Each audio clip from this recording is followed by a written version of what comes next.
Once upon a time, the infamous rover Reynardo plundered the floating isles. Then his mother called him to her deathbed. "Swear to me that you won't die on the gallows," she rasped. Reluctantly, he swore. And he whiled away his days at home with music, cards, and wine. But the Emperor had changed. He'd been good once, a shy, almost humble toad. He'd built universities. But then people started whispering about mass graves in the woods, midnight rituals, victims screaming. The Imperial Ravens would round up entire villages, and no one ever returned. The Ravens had come to Ubar scouting for ancient books said to be of great power. But the librarians had hidden the books, so they'd burnt the librarians. The citizens, outraged, had driven them off. The Ravens had come back with dropships. The kid had fled with one of those books. He was brave and dumb and wanted to join the rebellion. And Reynardo had promised his mother he'd protect him.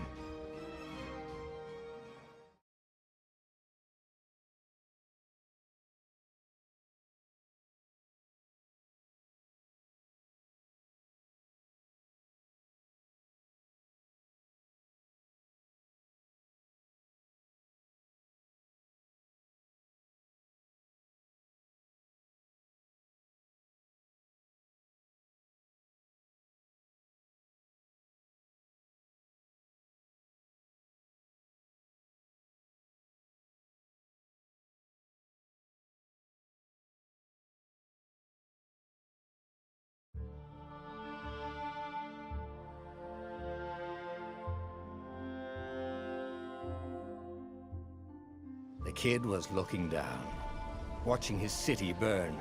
"Sorry, kid," Reynardo told the kid. "Look, if we give them the book, they'll leave you alone." "My mother died for this book!" "I promised her I'd protect you." Oh, damn it. The kid had run off. With the book, of course. So Reynardo had to run after him.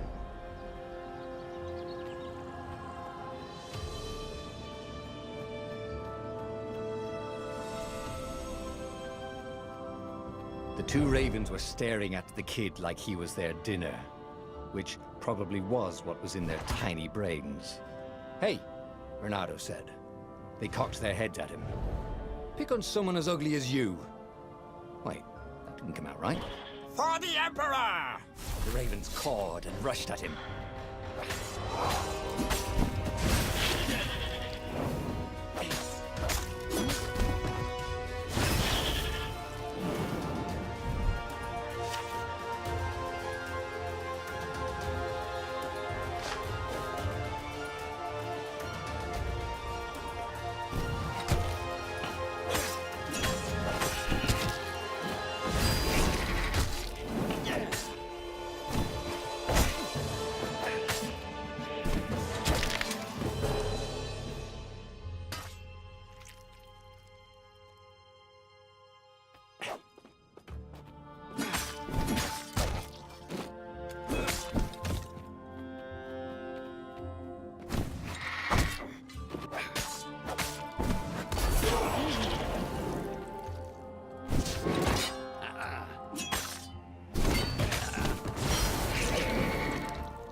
A dropship flew overhead.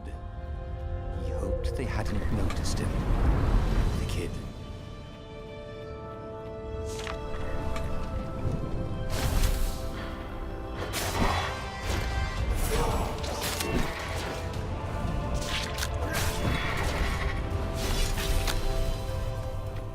Oh, right.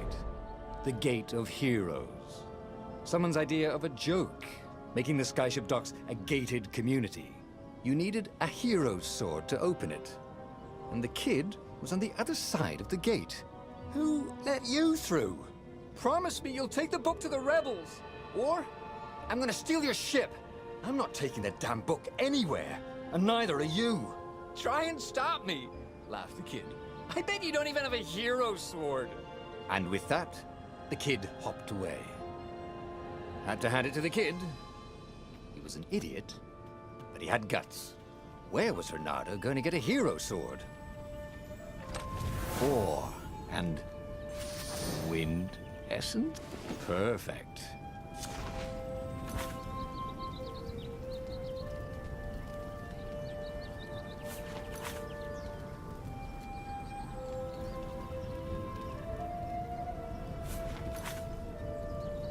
A hero sword.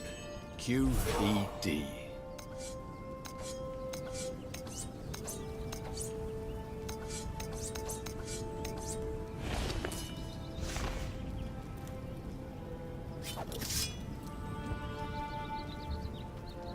This is what he got for settling down and finding people to care about. The kid's mum had been a swell cook, and she'd laughed at Renato's jokes, even when he didn't know he'd made one. And then the ravens had come to burn her. And she'd made him promise to protect the kid. But she never told him where the book was, just the kid. He came up to a ledge. It was too far to jump. There'd been a bridge here before, hadn't there? And there was Peter, giggling at him. "How'd you get across?" he asked the kid. "Where'd you find a hook?" "I hopped," said the kid. White-ass kid. "Hey, look out behind you!" "Cute," said Renato. Oh, ravens.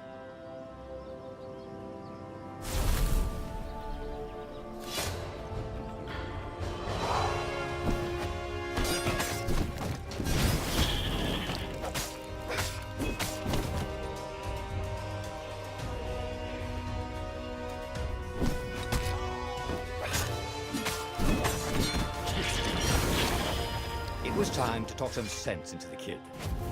Just hook his way across the ledge and chase the kid down. Thing was, he hadn't used his hook since he'd retired. He'd done it. Maybe if he meditated at that altar there, he'd remember his old skills.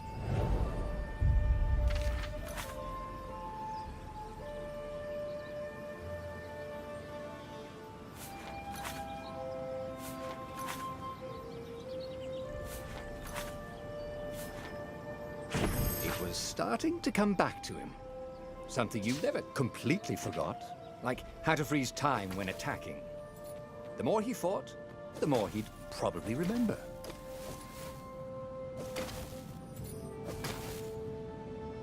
And there was the Farfarer. She was the fastest ship he'd ever known. She could do the Kessel Run in 12 furlongs. Oh, so the salesman had told him. And something told him the kid was about to walk into an ambush. "Stop!" he shouted. "I'm not giving you the book!" shouted the kid, and took off. "No! Peter!" The kid ran for it, and a goggler nailed him with its eye beam.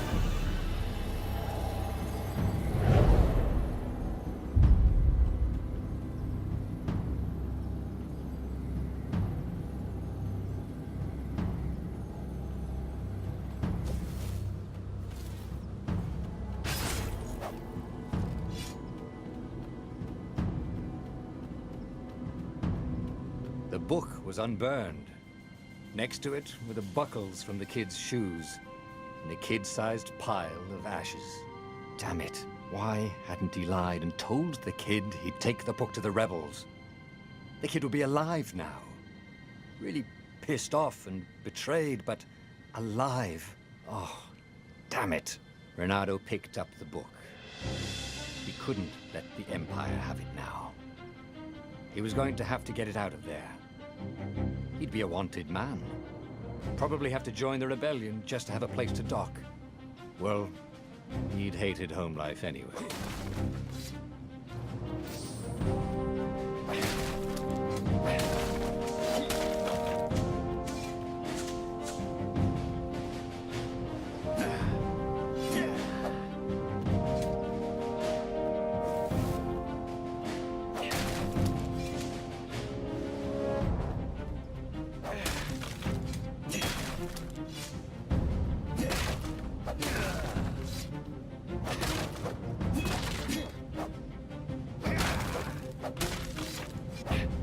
the big deal about this book anyway?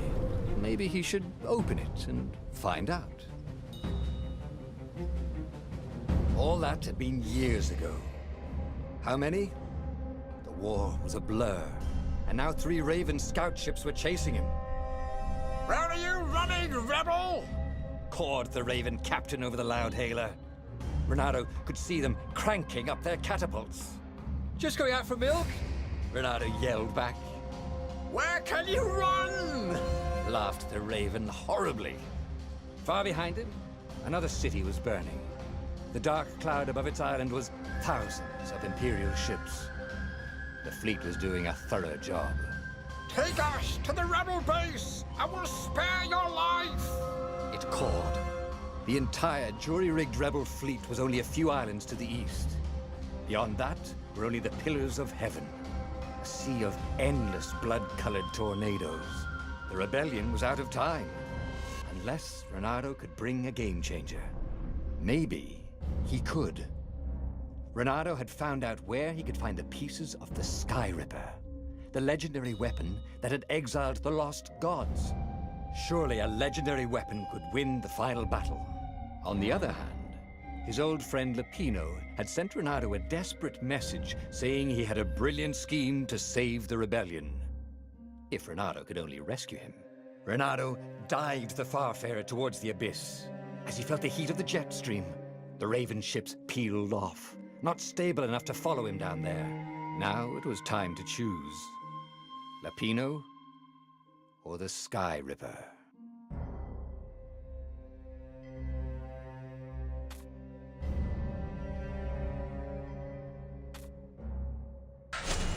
Ah, Lapino. Apparently, the Mad Rabbit had sold a Pegasus that he did not exactly own. Lapino always wiggled out of trouble, given time. But he was out of time. The Ravens had figured out that Lapino was a rebel spy. If the fleet reached him first, they'd string him up for that. Never mind the winged horse.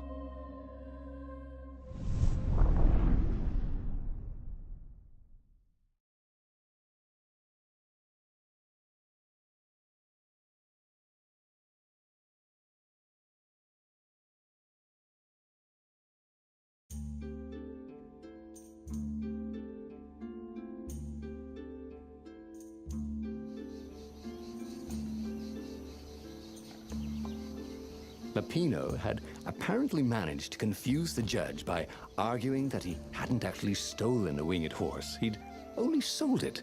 But wait, where was the prison? The village was empty. Had everybody fled the Ravens?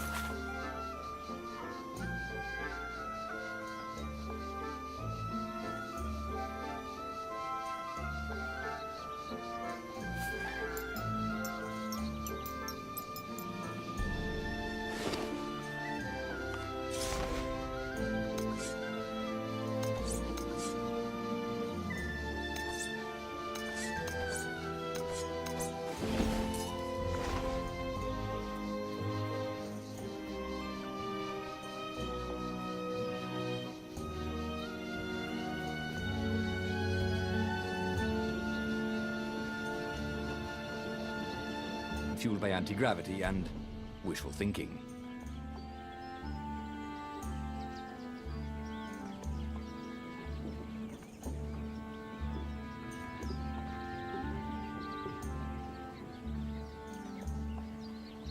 People were frightened these days. Just 2 weeks past, Renato had sneaked through an empty town and listened to the Ravens caw about the Emperor's new taste in ritual sacrifice. Renato's blood was up. He just needed to smash something.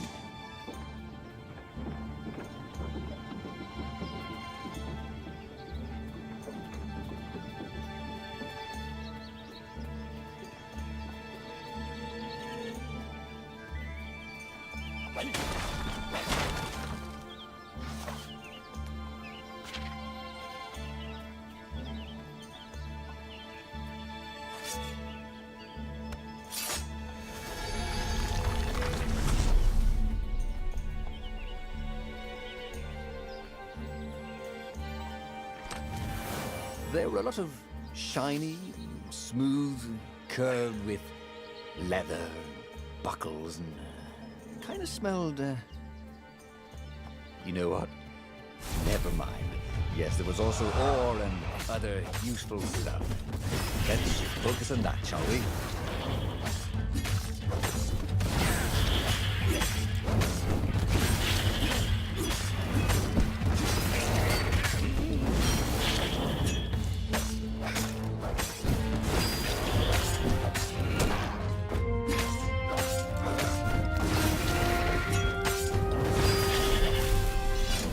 Ravens were landing everywhere. The advance guard. He'd better get moving. If they got to Lupino first, they'd eat him for breakfast. Or a snack. Ravens weren't picky. If they got hungry, they sometimes forgot to interrogate their prisoners. Even top spies like Lupino. Where had the mad rabbit got to? Yeah.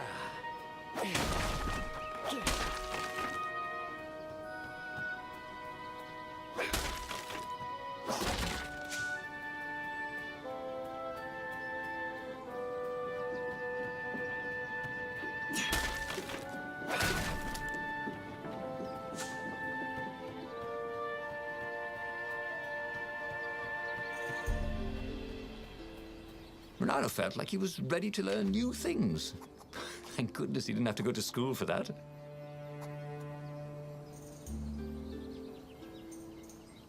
It was starting to come back to him. Something you never completely forgot, like how to freeze time when attacking. The more he fought, the more he'd probably remember.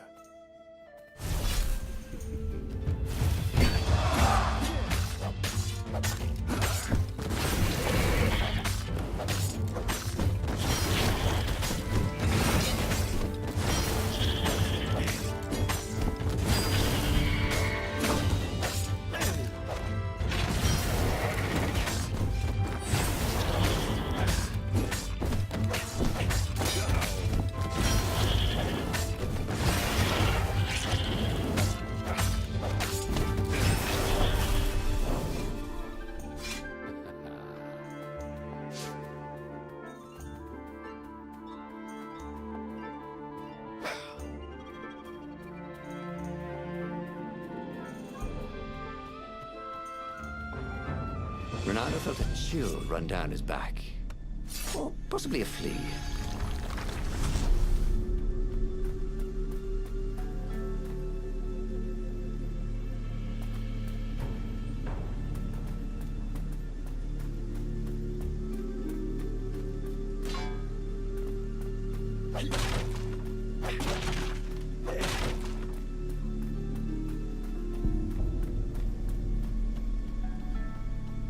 Can't we just agree to disagree? Said Renato. No?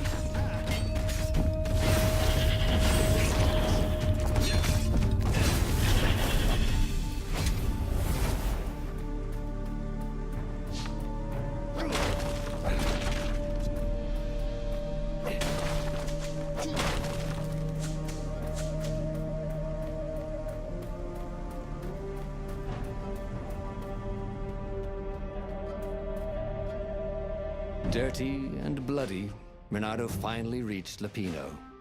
The rabbit was practicing his shuffle. Renato recognized the cards. It was Lupino's favorite deck. Oh, I thought you were in danger. I am. The ravens are coming. Oh, the prison thing.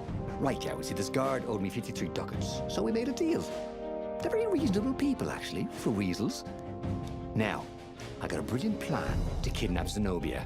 We capture Zenobia, we find out what she knows. And that's the whole war right there. Easy peasy, lemon squeezy. Who also happened to be a deadly sorcerer and, oh, his only daughter. That would be worth it. On the other hand, he could still get to the core of the Sky Ripper, even if he couldn't get the whole thing. It must have great power.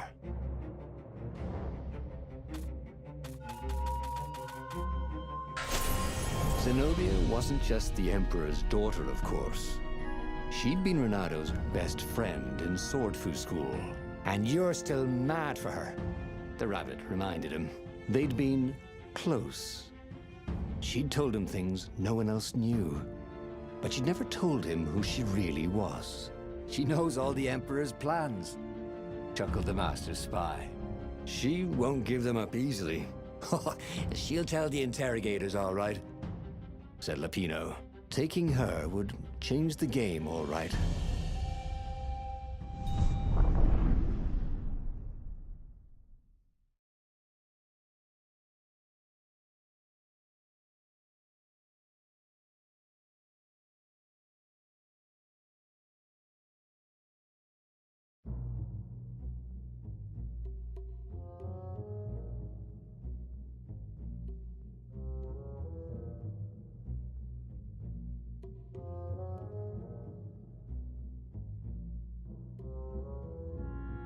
The city was already under Zenobia's control. I had to admire her efficiency. Renato shivered at the thought of Zenobia at the mercy of the interrogators. Could he really turn her over to them? But this was war. It wasn't meant to be pretty.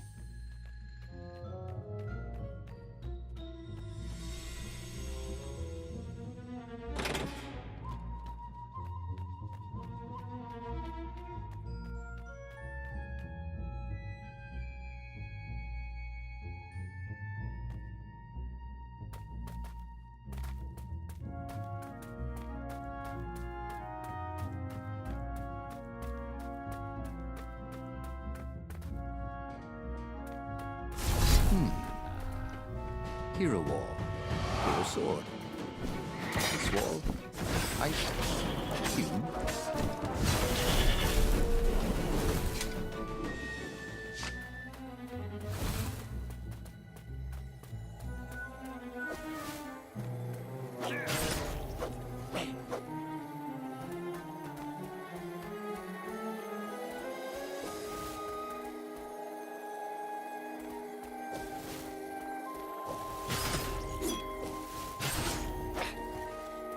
Hey, how do you tell if someone's far away, or just really small?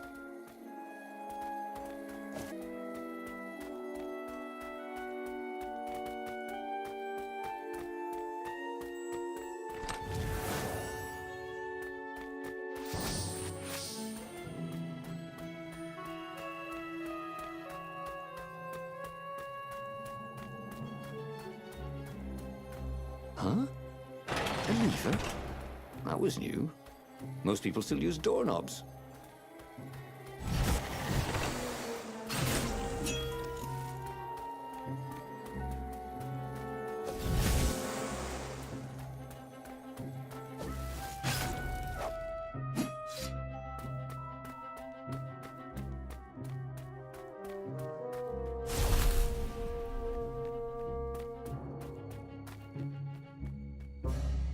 So, what's this plan of yours?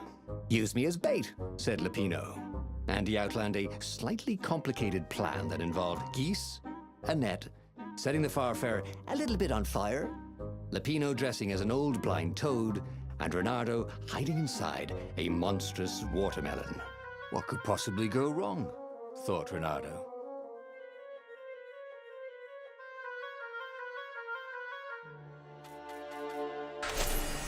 Oh, this is gonna be fun, said Lapino, as he ran to go set up his marvelous plan. If I craft a sword now, it's gonna be really short.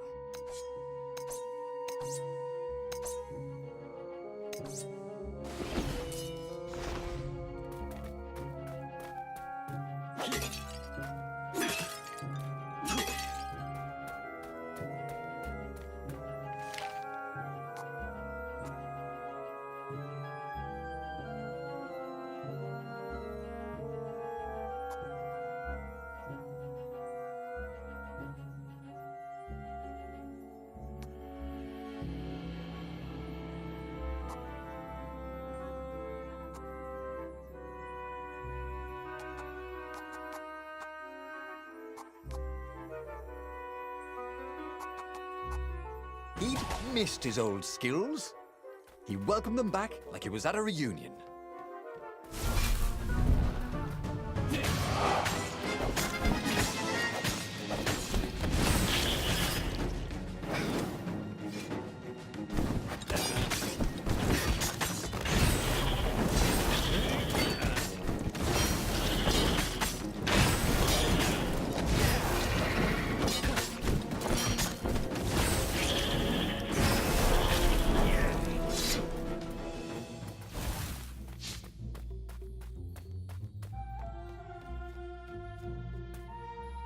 Renato felt dubious about the whole plan.